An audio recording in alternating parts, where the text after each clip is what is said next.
நாகை கீழவெண்மணி கிராமத்திற்கு ஆளுநர் செல்வதை கண்டித்து மார்க்சிஸ்ட், காங்கிரஸ் உள்ளிட்ட கட்சியினர் போராட்டத்தில் ஈடுபட்டிருக்கிறார்கள். கூடுதல் விவரங்களை செய்தியாளர் விஷ்ணுவிடம் கேட்டிருக்கலாம். விஷ்ணு, ஆளுநருடைய வருகைக்கு எதிர்ப்பு தெரிவிக்க என்ன காரணம்? தமிழ் சேவா சங்கம் சார்பாக கிராமப்புற பொருளாதார மேம்பாடு, பொருளாதாரத்தில் பின்தங்கியவர்களுக்கு வீடு வழங்குதல் மற்றும் மீனவர்கள் மேம்பாட்டு திட்டம் உள்ளிட்ட நிகழ்ச்சிகளுக்கு தமிழக ஆளுநர் RN ரவி இன்று வருகை தர உள்ளார்.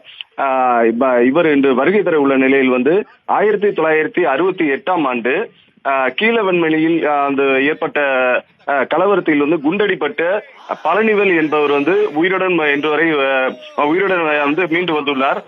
இவரை காண்பதற்காக தமிழக ஆளுநர் RN ரவி இன்று இங்கே வருகை தர உள்ளார்.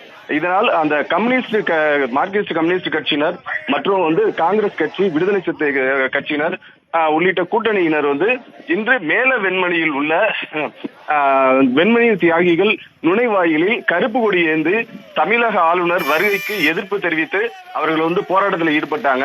இதே போல தமிழ்நாடு அரசு நிறைவேற்றியுள்ள முக்கியமான அந்த விஷயங்களை ஆளுநர் ரவி நிறைவேற்ற என அங்கு குற்றம் சாட்டியவர்கள் தமிழக ஆளுநர் நாகை மாவட்டத்திற்கு வருகை தருவதற்கு எதிர்ப்பு தெரிவித்து கருப்பு கொடி ஏந்தி போராட்டத்தில் ஈடுபட்டாங்க.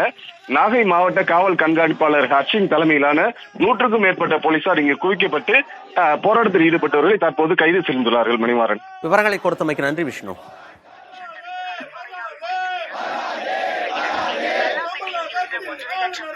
America!